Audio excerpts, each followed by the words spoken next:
दिन हफ्तों में बदल जाते हैं और सकुरा की सेहत बिगड़ने लगती है। वो अब अक्सर स्कूल नहीं आ पाती।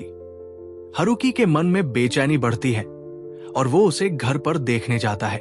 वो उसे कमजोर पाता है, लेकिन सकुरा अब भी अपनी मुस्कान बनाए रखने की कोशिश कर रही है। अब ये कोशिश पहले से ज्यादा थकी हुई लगती है। सकुरा को अस्पताल में भर्ती कर लिया जाता है। हारुकी नियमित रूप से उससे मिलने जाता है और हर बार उसे और कमजोर पाता है।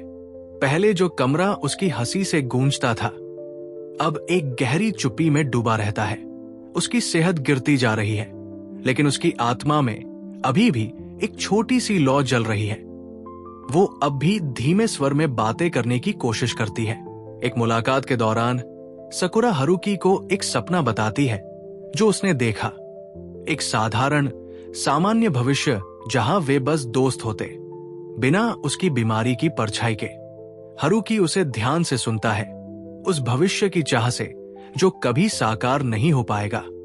सकुरा अपने दोस्तों और परिवार के लिए पत्र लिखना शुरू करती है, जो उन्हें उसकी मृत्यु के बाद दिए जाने हैं। वो हारुकी से एक विशेष पत्र रखने को कहती है, जो उसके नाम लिखा गया है और जो उसे उसके बाद पढ़ना है। हारुकी उस सीलबंद पत्र को थामे रहता है, एक अनकहे विदा का ठोस प्रतीक। डॉक्टर की सलाह के खिलाफ जाकर सकुरा एक आखिरी बार बाहर जाने की जिद करती है।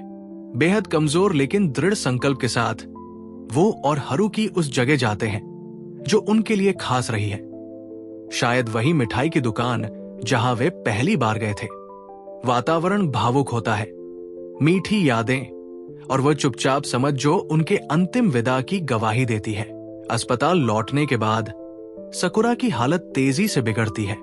हारुकी उसके बिस्तर के पास बैठा है, लेकिन अपने मन की भावनाओं को शब्द नहीं दे पाता। उसके दिल में कहने को बहुत कुछ है, लेकिन शब्द गले में अटक जाते हैं। हारुकी को एक कॉल आता है। सकुरा अब नहीं रही। ये खबर अपेक्षित थी, फिर भी उसे किसी झटके की तरह लगती है। वो उसके अब खाली पड़े अस्पताल के कमरे में जाता है। बिस्तर सलीके से लगाया गया है और कमरे की चुप्पी उसकी गहरी क्षति को और भी भारी बना देती है। स्कूल दोबारा शुरू होता है, लेकिन दुनिया अब पहले जैसी नहीं लगती। सकुरा की वो ऊर्जा जो सब कुछ में रंग भरती थी, अब गायब है। हारुकी स्कूल के गलियारों में चलता है, हर चीज वैसी ही है, फिर भी सब कुछ बदल गया है। सकुरा के अंतिम संस्कार के कुछ दिन बाद हारुकी आखिरकार उसका पत्र खोलता है। उसमें लिखे शब्दों में गर्मजोशी, धन्यवाद और ये अंतिम इच्छा है कि वो अपना जीवन पूरी तरह जिए।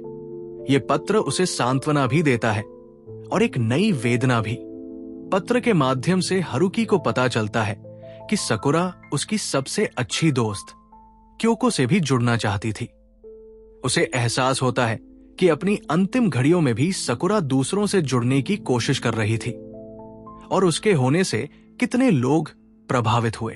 हारुकी क्योको से संपर्क करता है और वे साथ मिलकर सकुरा की यादों और दुख को साझा करते हैं। इस साझा दुख में उनके बीच एक नया संबंध बनता है, एक ऐसा रिश्ता जो सकुरा की उपस्थिति को उनके जीवन में फिर से जोड़ता है, भले ही वो अब वहां न हो। कई महीने बीत जाते हैं। सकुरा से मिली इस मुलाकात ने हारुकी को बदल दिया है। अब वो जीवन को एक नई दृष्टि से देखता है और लोगों से जुड़ने की कोशिश करता है। वो अब पहले जैसा अकेला लड़का नहीं रहा। सकुरा की यादें उसके साथ है और उसकी रोशनी में वो एक नए रंगीन जीवन की ओर कदम बढ़ाता है।